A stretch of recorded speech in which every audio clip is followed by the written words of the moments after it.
Good afternoon and welcome to the Plant Healthcare PLC Trading Statement Investor Presentation.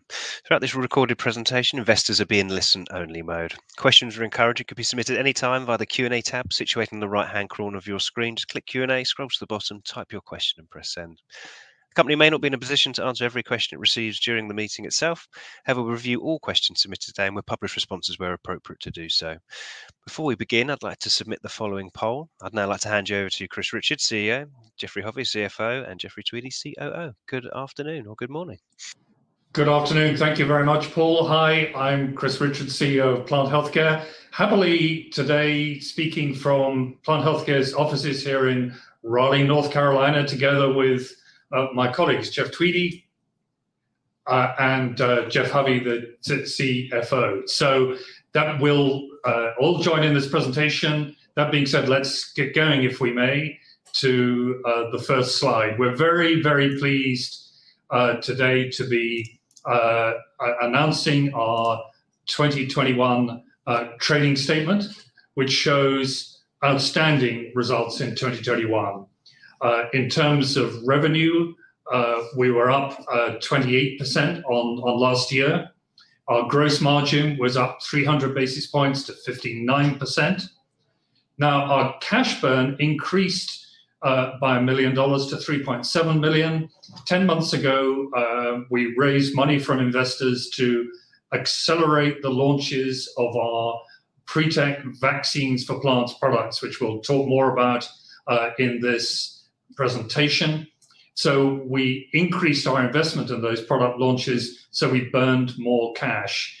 In fact, we also achieved a working capital reduction of just over $1 million, and that contributed substantially to limiting our cash burn.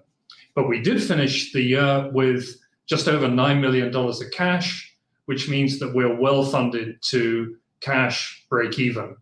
On the commercial business, that substantially increased. EBITDA was around $0.4 million and was cash positive. On the operational side, we're very excited by the growth in HARPIN, up 55% on last year. And the gross margin increased by 100 basis points to 70%. And that's a tribute to the accelerating growth of HARPIN in the core markets that we'll tell you about.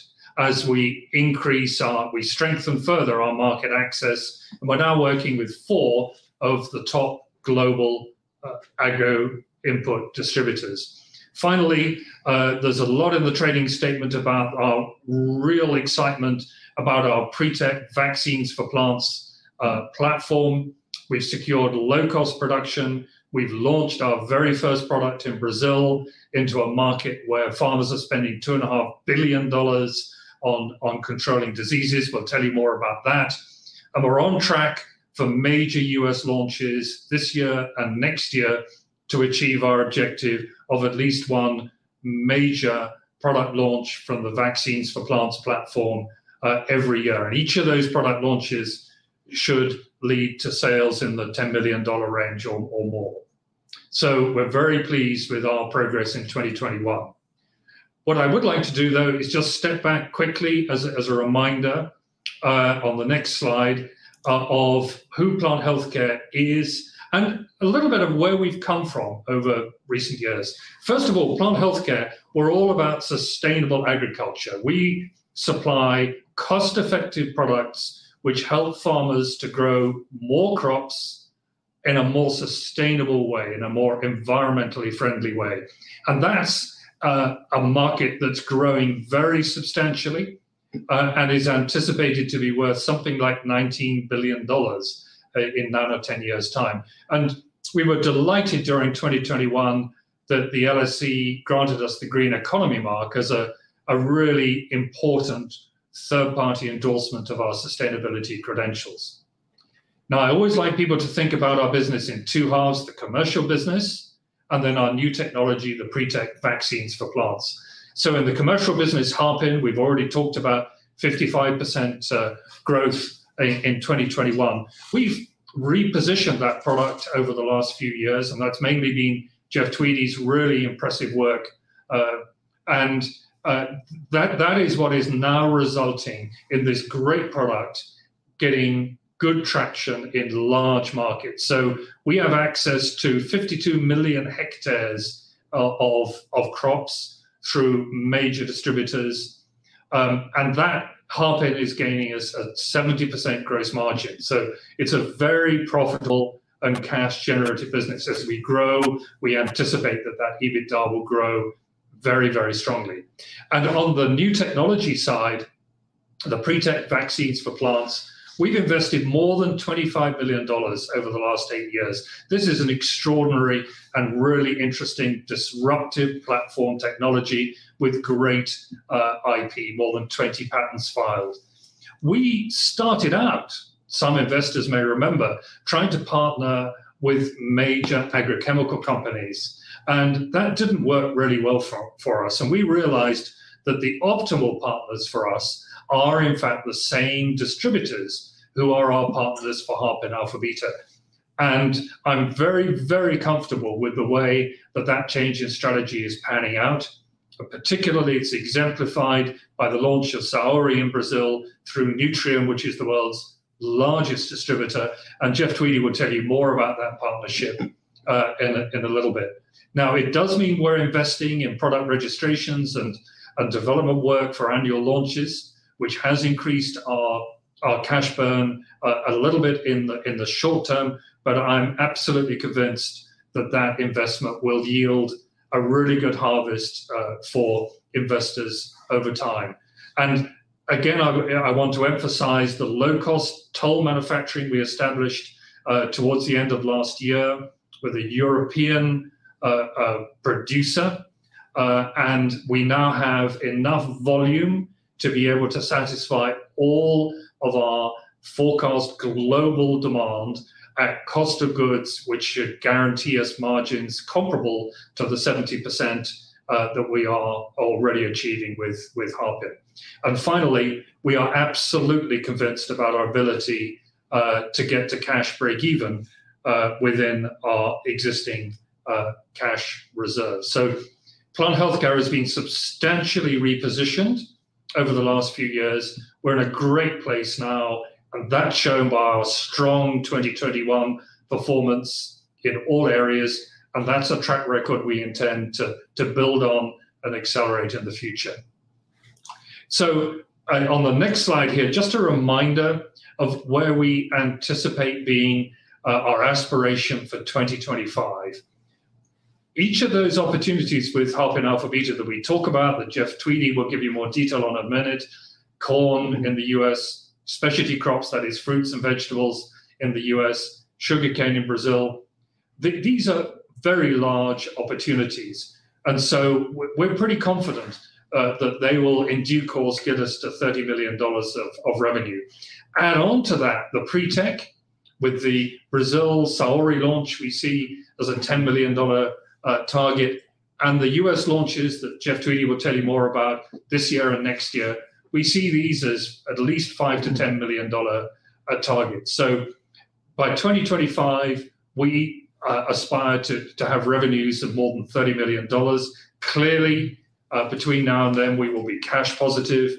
And we're confident of achieving 25 to 30% EBITDA on sales, which is what the best in our sector achieves. Lastly, we are feeling really good about Plant Healthcare, and we do see opportunities in sector consolidation over time.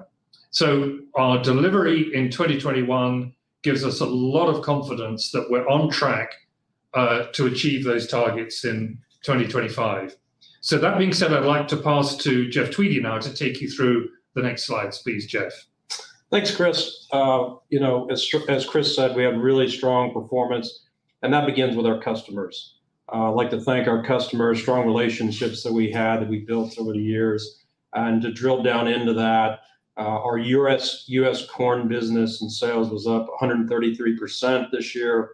US specialty was up 42%, and Brazil sugarcane was up 93%. So these three major distributors in these markets accounted for over $1 million in sales each, which is a first for us and a major accomplishment. Those distributors who we go to market through are through WILBUR ELLIS. In the specialty market, we've had relationships with them since 2019.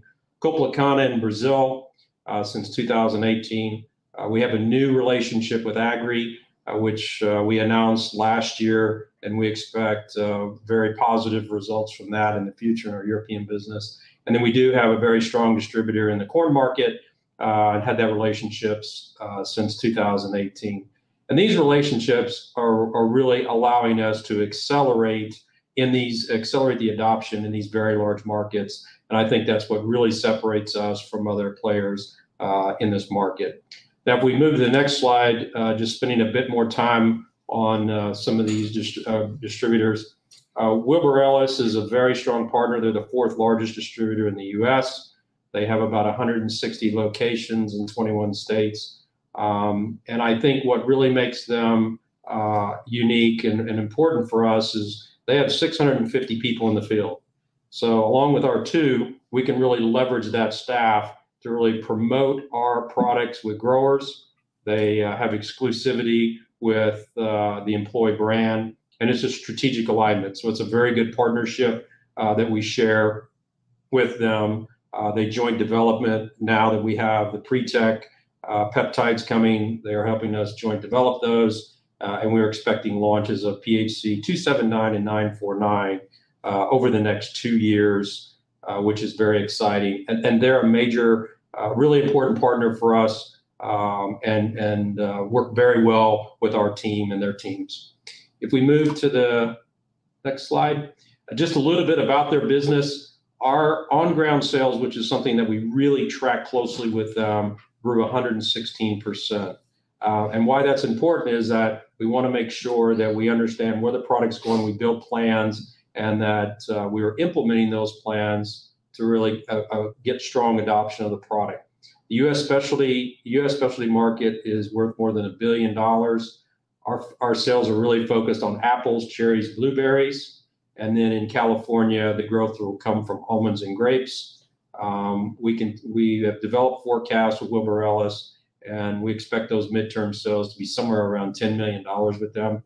And excited about the launch of 279. We're preparing those launch plans now, anticipating a registration towards the 3rd quarter of this year, and be ready to launch at the end of 2022. Turning to the next partner is sugarcane. The sugarcane market in 2021 was very difficult due to drought. Planted acres were down roughly 15%. But that drought and stress on the crop was really highlighted by the performance of HARPIN, which we've shown in here on the top right picture. Top right of that picture is treated with HARPIN, and the left is untreated. And we had very strong on-ground sales with that partner. Growth of 127% over the past 3 years. They're the largest distributor in sugarcane. We work with their sales teams and their retail locations to really drive HARPIN sales on sugarcane. We have a close partnership with them, and we review our sales and inventory quite often. And that growth has really given us the traction that we need. This is a very significant market. There are 10 million hectares of sugarcane in Brazil. 5 million of those are in Sao Paulo state. So we expect this growth to continue, and the prospects this year are looking very good for 2022. Now, if we turn to the next slide, I want to spend a bit of time on Saori. This is a new relationship with us with Nutrien in Brazil. They're the world's largest distributor, as Chris mentioned earlier, and they're building a biological portfolio, and they really see Saori as a critical component of that. This year, we've got 350 growers who evaluated Saori in soybean fields. We're getting excellent response on that performance, and there's a significant investment that Nutrien is now making in Brazil with Saori as part of their program. We've got a couple of testimonials here, one from the head of R&D for Nutrien Latam, and also the other one is a contractor, very significant contractor who does a lot of research for us. We're talking about the benefits of Saori to soybean growers. And on the far right, this is from earlier in the season. We have the check on the top, there's non-soy, and at the bottom was the soy-treated soybeans. And you can see much better disease. You have disease control from the soy-treated soybeans and a much healthier soybean plant. So what we say with soy is it's looking after your soybeans when you're not there. If you turn to the next slide, this is from earlier in the season. The soybeans on the left were non-treated and were basically the grower standard. And on the right was the grower standard with soy. Significant differences in soybean stand, but also greener and healthier leaves on the plant. So what does that look like later in the season? We've got a video from a grower that we'll tee up now. It's in Portuguese, so I'll kind of speak through it and really show or talk through what the grower is talking about. This grower is showing soybean plants from his field, and he's got a treated that he's pulled up, and he's counting the number of pods. And what he's looking for is the treated versus non-treated and what it looks like from the treated. He's showing much more pods, which a grower ultimately will turn into yield, and that's what he's looking for. And he's showing what he's stating as significant differences that he sees from the soy treated. This video was taken about a week ago. So soybean harvest will be beginning in the next month or so, but I can tell you we're getting very good feedback from these trials and the performance of soy. My last slide is just to reemphasize what Chris talked about. We did a fundraise, as he mentioned, about 10 months ago, and we did what we said we were going to do. So we've got a submission for PHC 279 that went in 2021. We expect that registration sometime third quarter this year, and we'll launch that product into the U.S. We just announced yesterday our submission of PHC 949 into the U.S. EPA for approval in 2023. We're very excited about that peptide. We were showing excellent performance on nematode control. A lot of good work that we've done in conjunction with WILBUR ELLIS in a number of specialty crops, and they're very excited about that. And then next, we'll submit our registration into Brazil later this year for registration and launch in 2024. We do have to wait for this year's season results to come in as part of that package. There is as part of the data package, so that's why the submission will be later this year. But as Chris mentioned, our plan is to launch a PRETEC product from our pipeline every year for the next 4 years, and we're on track to deliver a major launch over that planned period. And with that, I'll turn it over to Jeff Hubby. Okay. All right, thanks, Jeff. As Chris said, we had a really fantastic year this year, and I'm very excited about the prospects of plant healthcare going forward. So with that, let's dive into the numbers. Our revenue as of the end of 21 was $8.4 million, which is a 28% increase over 2020. All regions in the company experienced growth, with the exception of Mexico, that was held back by reduced plantings in specialty crops. Sales in the sugarcane business in Brazil increased twofold over 2020, and sales in EMEA and North America increased 31% and 67% respectively. HARPIN increased 55% to $6 million. All regions experienced growth. With Americas leading the way, 73%. EMEA was up 42%, and Mexico was up 15%. Our gross margin increased 3% to 59%. Once again, the main reason for that is increased sales of HARPIN into the Americas. And as a reminder, as Chris said in one of the earlier slides, HARPIN margin globally is around 70%. Our cash operating expenses increased 36% to $9.5 million. This increase is due to the investment in driving commercial sales globally, as well as supporting our PRETEC product launches. Cash used in operations increased $1.2 million, primarily because of the operating expense increase, but it was offset by improvements in working capital, which I'll talk about in the next slide. The increase in adjusted EBITDA of 1.2. No, I'm sorry. The EBITDA increased 1.2 million to 4.5 because of the operating expenses. Higher operating expenses offset by higher margin, and our operating loss increased. That's primarily because of the effect of the translational losses that we experienced in 21. Just a reminder, I think I've mentioned this in previous presentations, that our translational loss gains or losses are non-cash expenses, and they're affected by the movements in the pound associated with our intercompany sterling loans. And finally, looking at the bottom right, the table or the graph represents our HARPIN sales between 2019 and 2020, which shows a CAGR of 30%. All regions globally experienced double-digit growth, with the Americas, as we define as North America and South America, leading the way. Switching over to the balance sheet, our inventory decreased approximately 1.4 million from the end of 2020, and we've seen steady decrease over the last 18 months. The decrease is attributable to consumption, but also the management's commitment to reducing our inventory position from our end of 2020 levels. Our HARPIN inventory is currently at historic lows, and we expect inventories to normalize in the future years. Our receivables increased 600,000. This is due to the seasonality of our revenue. Our revenue is typically weighted more towards the second half of the year, 60% being in the second half of the year, so which translates into higher collections in the first quarter. But I'm happy to say, due to our working relationships with all of our distributors, we've been able to reduce our days outstanding by 40 days from the start of the year. Our payables increased about 500,000 due to some one-time payments to suppliers. And at the start of 2021, the management team established an initiative to substantially reduce our working capital.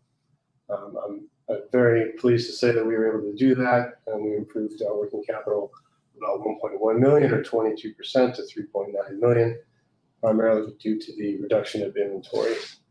The borrowings number on the balance sheet is the effect of IFRS 16. If you exclude that, our debt is approximately 125,000, and our cash at the end of 21 was 9.2, like Chris said.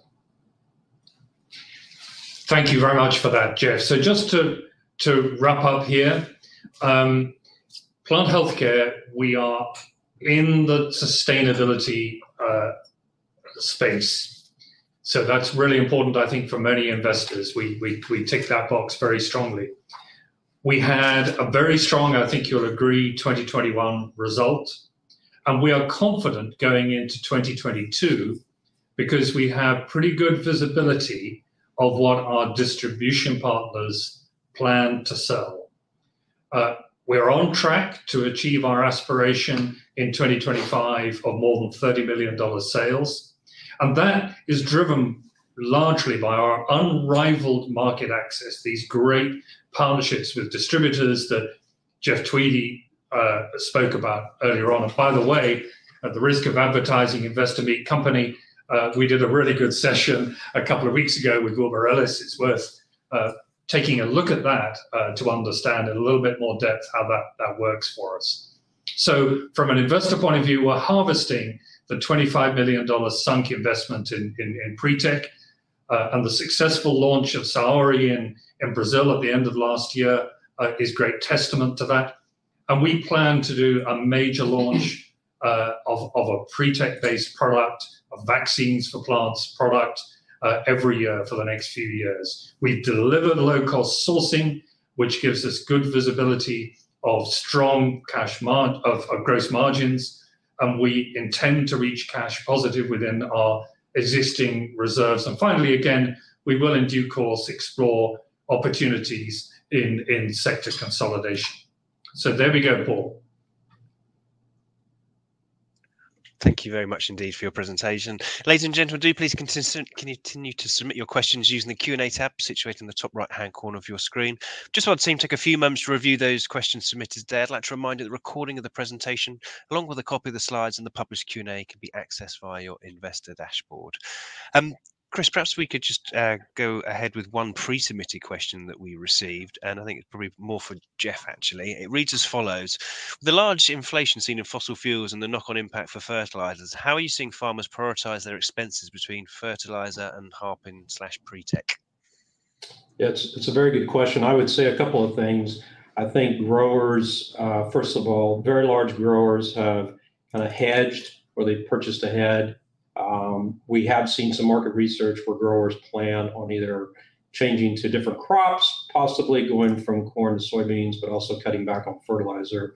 However, I think the benefits of our product and what they're looking for in yield, we continue to see strong interest in our products in those crops, and I think that will continue regardless of the fertilizer price. But I do believe that they will cut back on fertilizer as a way to maintain cash for other purchases.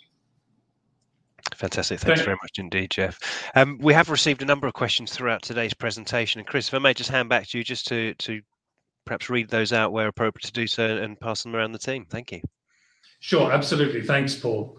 I'd like to pick up first an excellent question from Roger F. Who says, yesterday's announcement of the submission for registration of PHC 949 seemed to take it for granted that you'll get authorization at the normal time. Do I misread your optimism? And if indeed you are so optimistic, why? And I'll take that one to give Jeff's voice a bit of a rest, because most of the other questions are going to be for him. So a couple of points. PHC 949 is submitted to the EPA in the US. The EPA, by law, has to respond within certain times. There is a clock that ticks. So we are confident that our submission will be accepted by the EPA and will go through that process in approximately 18 months. What could make that longer?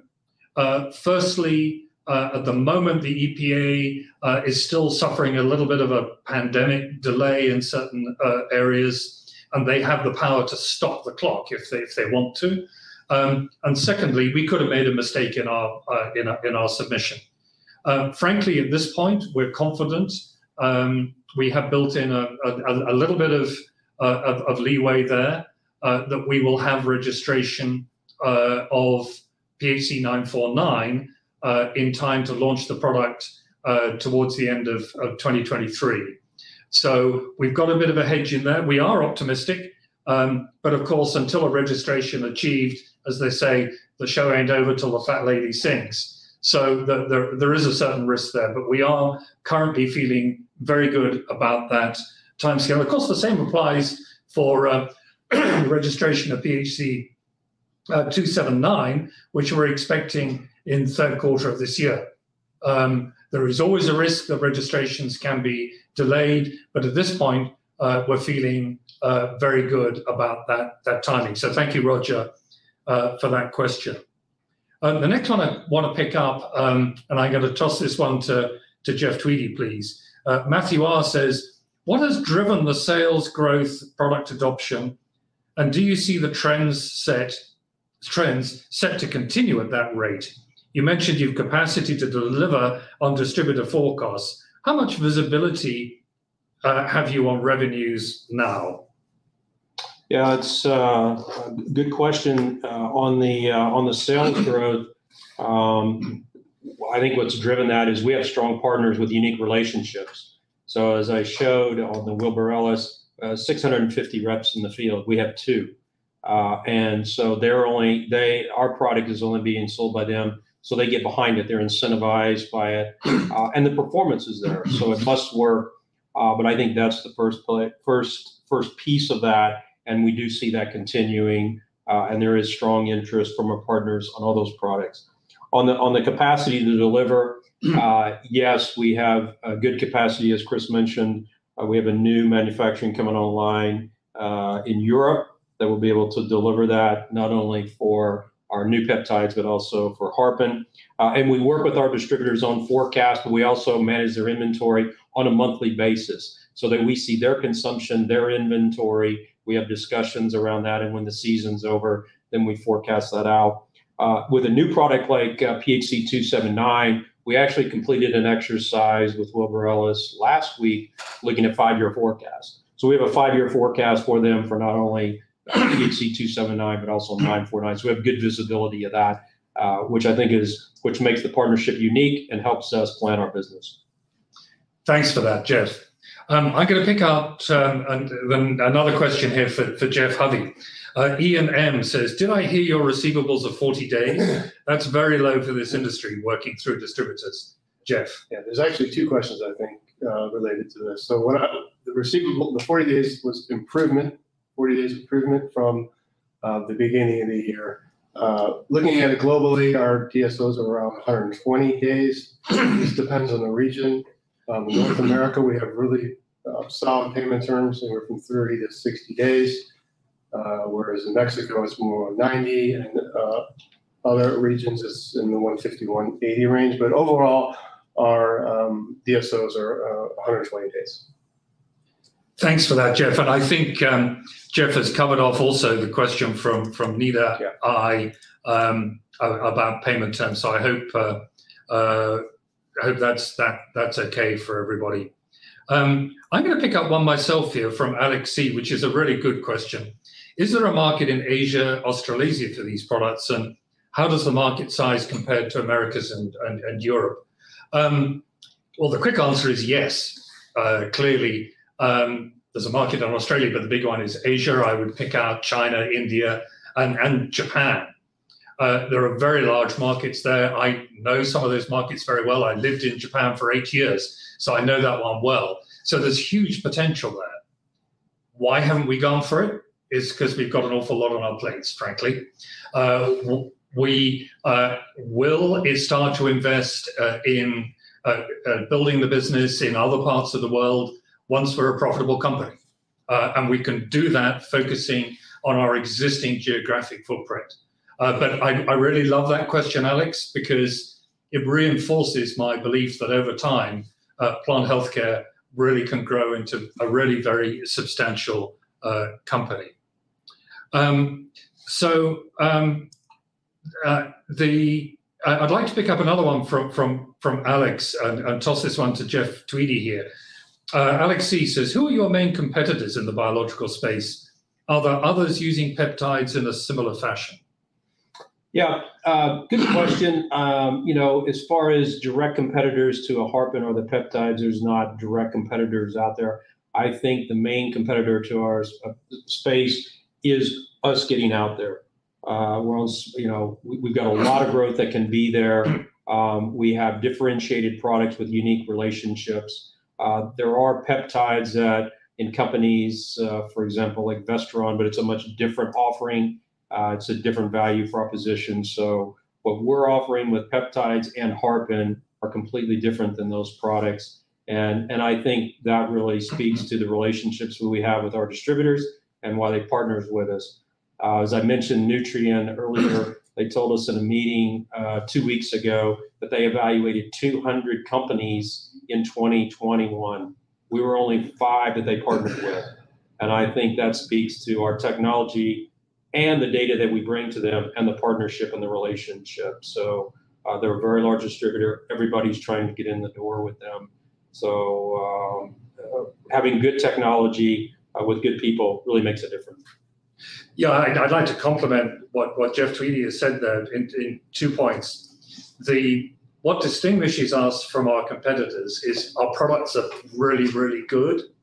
But even more important than that, no other company in this sector has the market access that we do, the partnerships that Jeff Tweedy manages with these big distributors, and the low cost of goods. Jeff mentioned a company, which I won't mention again. Their major problem is their cost of goods is high.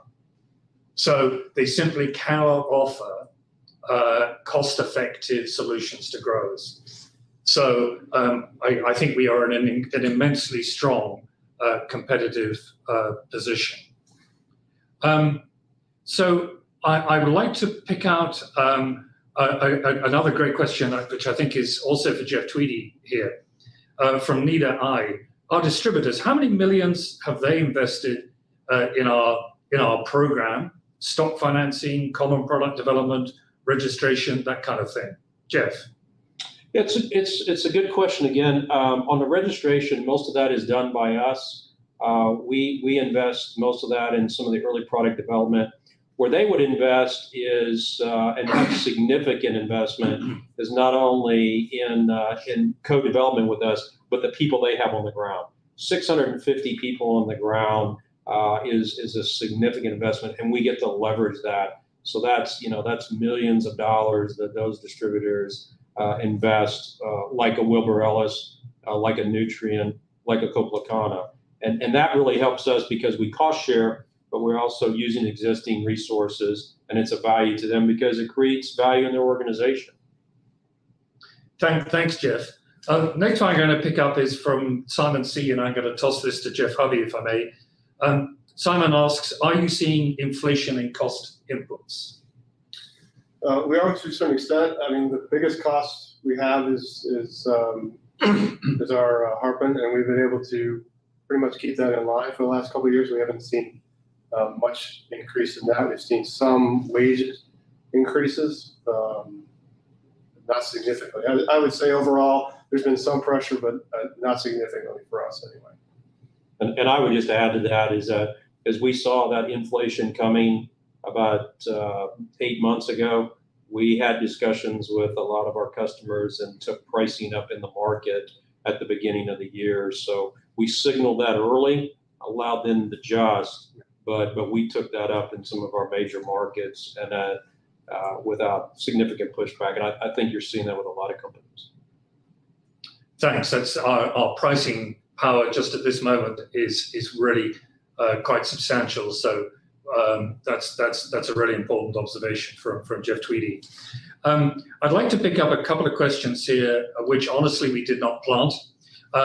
Andrew C saying, congratulations on a really good 2021. It sounds like Plant Healthcare is in a fantastic position. Thank you for that, Andrew. Is there anything we need to worry about? Asked Andrew. Well, we always worry about the business. That's what we're paid to do. We're paid to find ways to deliver the results that we have indicated to the market. But I think there are really two things that I would pick out. In the past, what has wrong-footed us has been distributor inventory. If you look at the last few years, we have had issues where distributors have had more inventory than they planned, and so they've not bought from us for a little while. Now, I think the risk of that happening now is much, much less because of the terrific job that Jeff Tweedy and his team are doing with the distributors. So as Jeff outlined, and if you look at the WILBUR ELLIS session, we sit down very frequently with these guys now, and we only sell to them what they need for their forecast. There's always a small risk that they won't make their forecast, but I think the historical risk we had around inventory is much, much less than it was. And I will tell you that we certainly in 2021 did not encourage our distributors to buy at the end of 21. And indeed, we did actually refuse a couple of orders at the end of 2021. So I think that puts us in a really good position opposite channel inventory.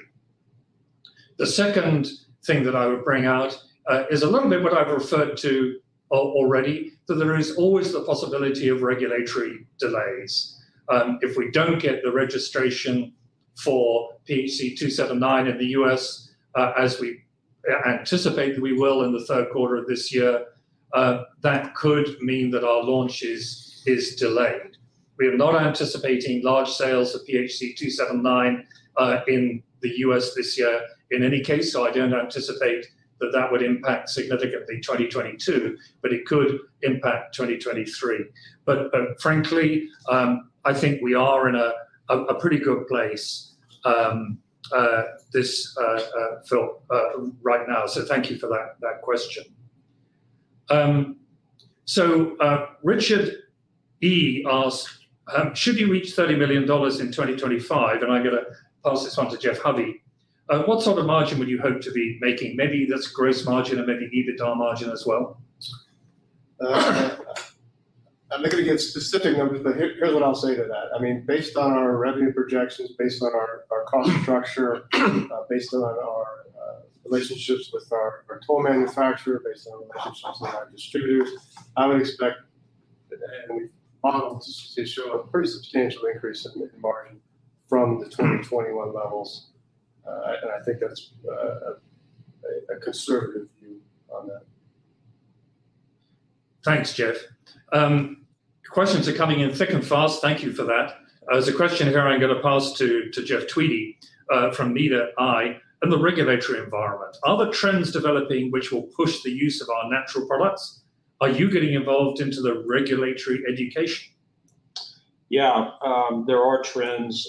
You see it not only in Europe, the U.S., and Brazil. I think, sustainability is growing, and the desire to have products that perform in that space. And if you look at the growth, of the biological space versus traditional chemical, it's night and day. It's smaller business, but it's growing at double digit on a yearly basis. We are involved in that education. There's a number of different types of meetings and associations that we belong to in Europe and in the U.S. and participating in that. In fact, I think we have one coming up here in North Carolina at the end of this month. So I think it is important for us to be involved in that. But this is a great space to be in, and we see significant growth over the coming years. Yeah, I would also say clearly, the whole move towards sustainability in agriculture has massive momentum. We're basically riding it. We do a little bit, as Jeff Tweedy has mentioned, but this is a huge movement. Robin C. is asking another finance question from Mr. Hovey here. Please advise if finances are sufficient to carry PHC through to when the US registration comes through and marketing in 2023. The answer to that would be yes. Like I said, we've done a pretty good job of containing our costs and putting costs where we think that it's going to help drive the business. As I mentioned earlier, our working capital is under control, and I'm very happy with where we are. We have great relationships with our distributors, like I said, with regards to payment terms. So yes, the answer would be yes, no question about it. Thanks, Jeff. Andrew C. asked a question here, which I'll attempt to answer. The webinar with WILBUR ELLIS was really interesting, and Scott's comments about there being probably too many biological companies for them to have a relationship with would seem to validate the opportunity for sector consolidation that you mentioned. I worry a little about dilution of PHC's equity base at this share price. Are you able to give any reassurance? Absolutely. We clearly believe that there are too many players in this sector, and we believe that there will be consolidation. How we play in that consolidation will depend on the opportunities that are there. Are we buyers? Are we sellers? Are we merger partners for somebody? We will look at that, but we will not bring forward any proposal which is not shareholder accretive. We are all in this room shareholders alongside the investors, and we are very sensitive to the topic of dilution. And at the current share price, frankly, I think it probably rules us out being a predator, but we will have to see how events develop in the future. We are very sensitive to the topic of dilution, and the larger shareholders remind us of that if we ever forget it. So I'm going to pick up one more question, and then I think we should let everybody go. Michael D. asks, again, we didn't plant your very kind comments, Michael. A great update with clear progress. I would say the best you've released in years. Do you think there's a risk, given the share price, of an opportunistic, from my perspective, an unwelcome offer?